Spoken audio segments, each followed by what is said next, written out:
Arkadaşlar işte görüyorsunuz biz Türkmen işlikisinin nasıl hazırlandığını size göstereceğiz. İşte bu tavalarda 20 dakika kadar böyle ateş yakıyoruz. Bunlar bembeyaz olduktan sonra hep beraber izleyelim.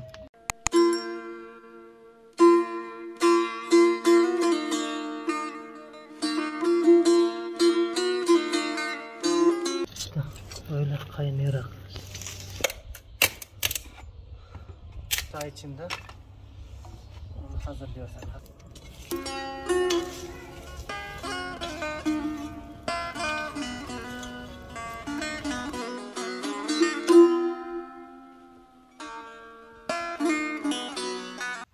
Malzememiz et, soğan, dolma biber, pul biber, domates ve soğan, bunları böyle karıştırıp sarımsağa yatırıyoruz.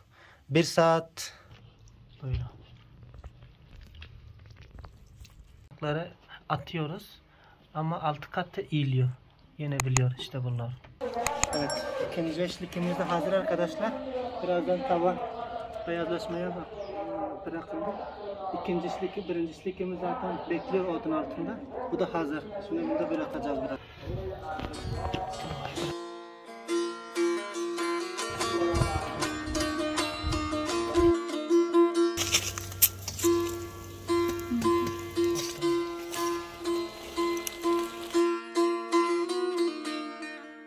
Yaxşı.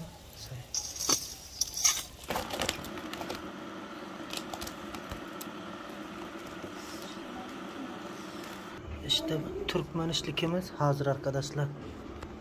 İzninizle göstereyim. Kat kat et.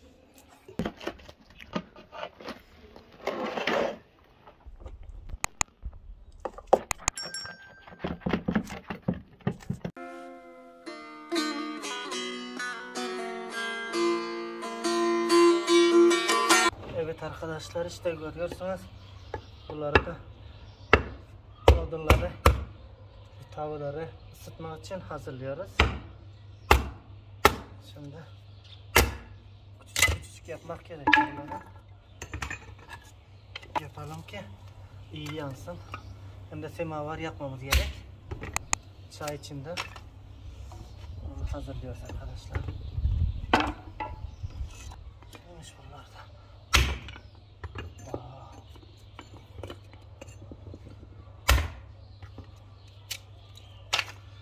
Bu kadar yeter mi herhalde? Tabii ne yapalım yetmezse.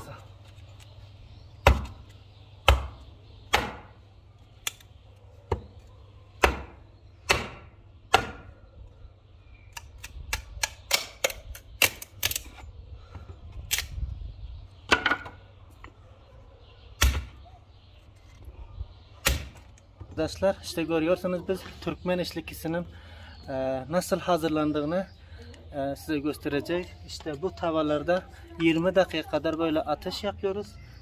Bunlar bembeyaz olduktan sonra ikinci merhale, üçüncü merhalesine geliyor. İşte hep beraber izleyelim. Türkmen işlikileri Türkmenlerin yaşadığı bölge Karakum Çölü var. Türkmenistan'da Karakum Çölü'dür. Mavra Nehir yani Derya Amun'un yanlarında yaşamışlar. Orada kum, yazın sıcak ayları bayağı sıcak oluyormuş kumlar. Yani öyle çay koyuyorsun hemen kaynatıyor diye. Bu şeylere, bu tavaları o kumlara bırakıyormuşlar eskiden. Böyle kumlarda pişiriyormuşlar Türkmen işlikisini. Biz böyle orijinal haliyle yapıyoruz. Elektrikli de yapsan oluyor, tavaları var ama onunla bu tadı vermiyor yani bu orijinal tadını vermiyor işlikisi. Bu yüzden kumlar içinde kumlar yazın çok sıcak oluyor, işte kumlarda yapılıyormuş. İşte aslı tarihinde biz de bu hale getirdik. Biraz gelişmiş hali böyle yapılıyor.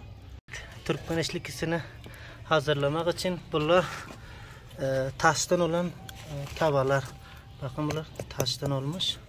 Bunların bembeyaz olana kadar, şimdi siyah bakın böyle sımsiyah. Bunlar bembeyaz olana kadar böyle ısıtmak gerekiyor. Evet. Yani bu en azından 20 dakika kadar böyle koyunun ne diyor, koyunun bonusundan yapıyoruz. Çünkü işlikinin üzerine koysak bu odunlar çöp odunlar yandırıyor. Bu yüzden bunlardan kullanıyoruz. İşte 20 dakika kadar böyle bunu bembeyaz olana kadar yakmak gerekiyor. Ondan sonra ikinci merhalelerini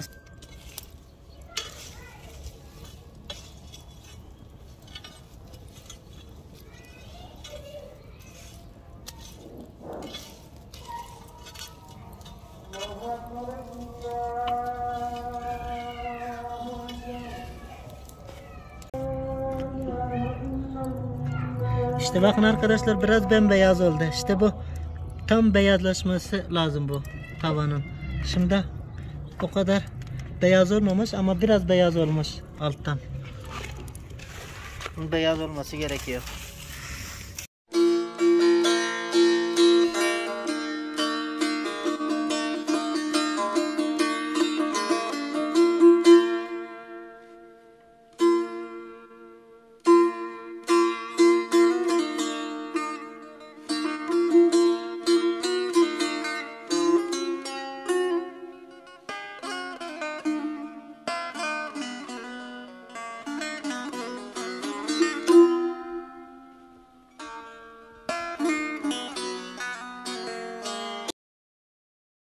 İşte şu gördüğünüz böyle hamurlardan 8 kat olması gerekiyor işlikinin. 8 kat.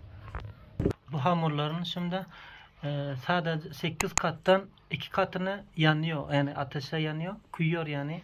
O kuyduktan o yandıkları atıyoruz. Ama 6 katı iyiliyor. Yenebiliyor işte bunlar.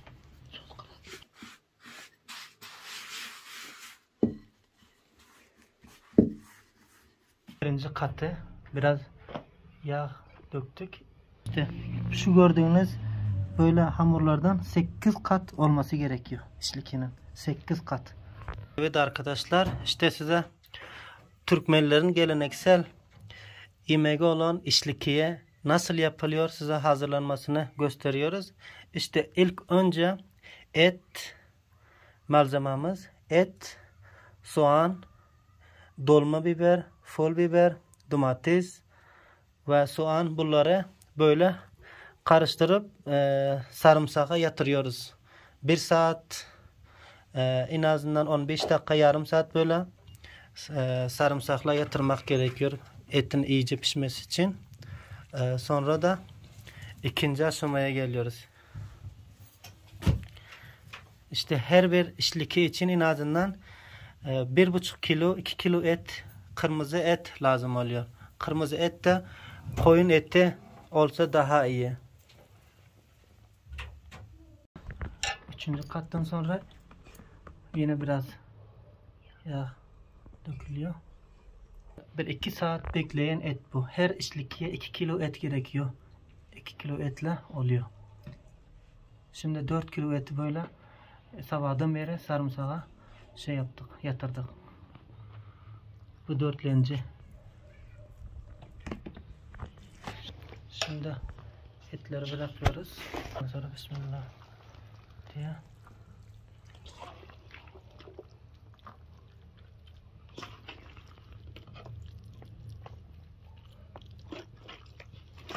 İki saat bekleyen ete böyle domates, biber, dolma biber, biraz soğan, böyle.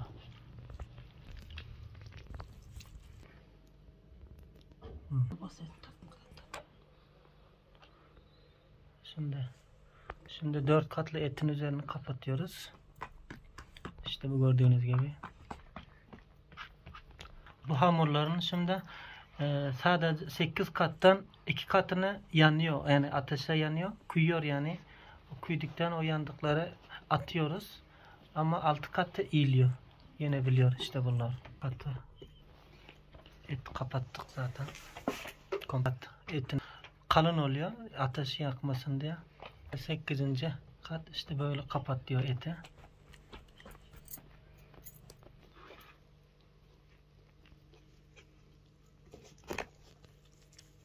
İşte böyle kapatıldı.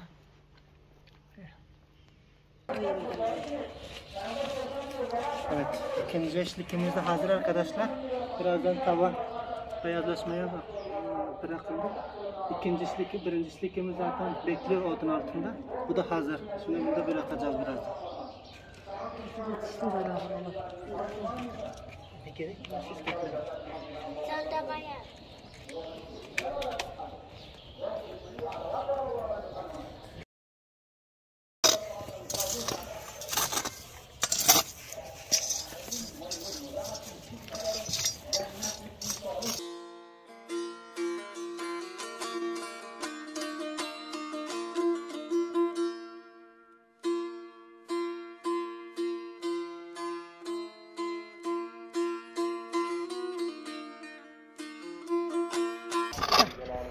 Odunları yanında, bunu üstüne bırakıyoruz, alıyoruz.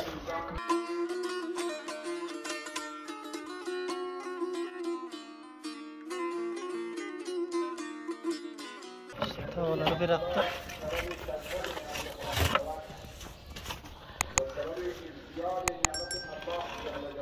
İşte tavaları bıraktık. İşte bu da tam hazır. Bunları o tavanın üzerine bırakıyoruz hazır.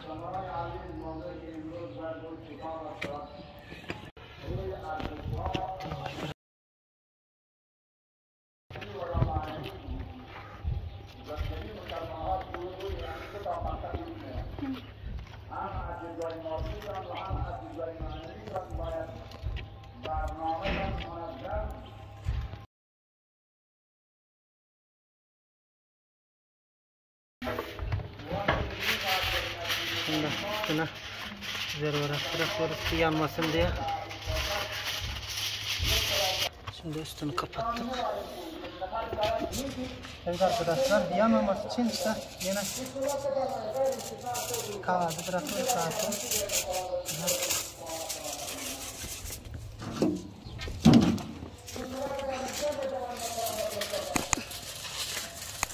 İşte böyle yarım saat bekletmemiz gerekiyor. Yanmaması için bu kağıtları bıraktık. Şimdi bu odunları bunun üzerine koymamız gerekiyor arkadaşlar.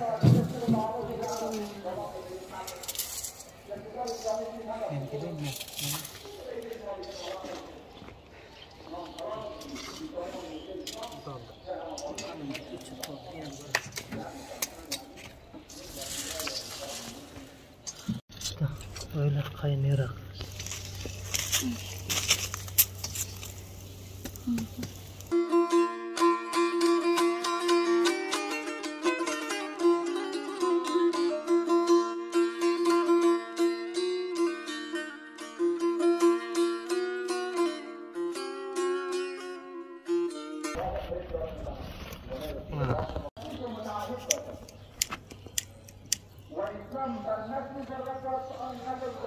Bir tanesini bıraktık, bir tanesinde hazırlığı yapılıyor. İşte o bekliyor zaten, o yarım saat bekleyecek. O da biraz beyazlaştıktan sonra bunun ikincisini bırakacağız. Şimdi sesi geliyor arkadaşlar, bakın biraz kaynıyor.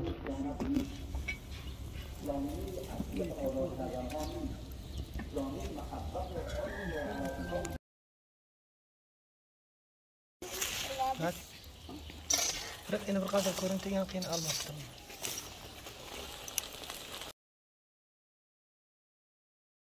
Yaxşı. Say.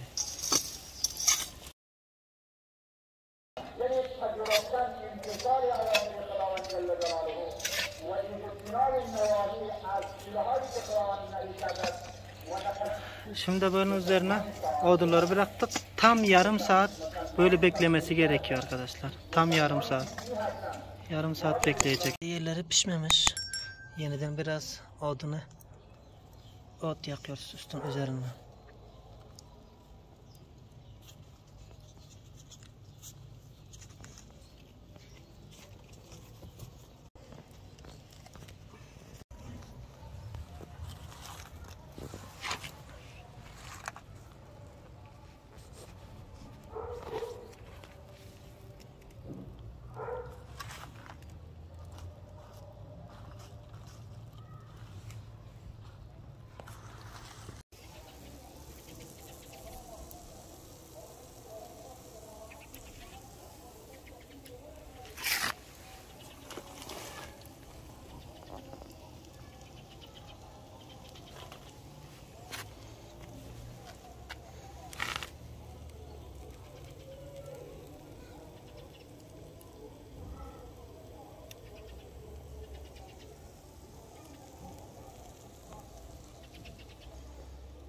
Evet.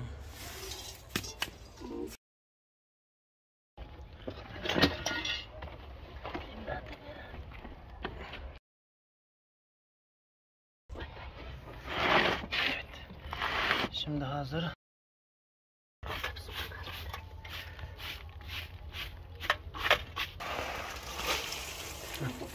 Çıkaralım. 20 dakika. Yaklaşık 35 dakika beklettikten sonra şeylerini aldık.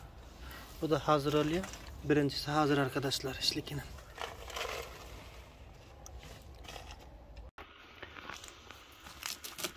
İşte piştikten sonra sıralarını böyle kesip alıyoruz. Çünkü hiçbir yanlış şeyler kalmaması diye.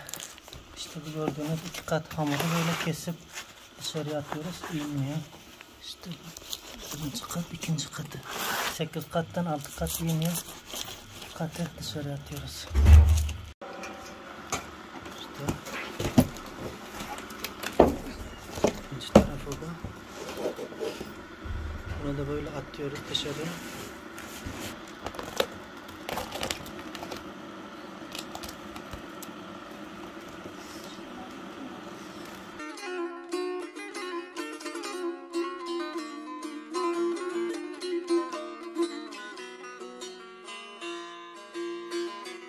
İşte Türkmen işlikimiz hazır arkadaşlar. İzninizle göstereyim. Kat kat et. Evet.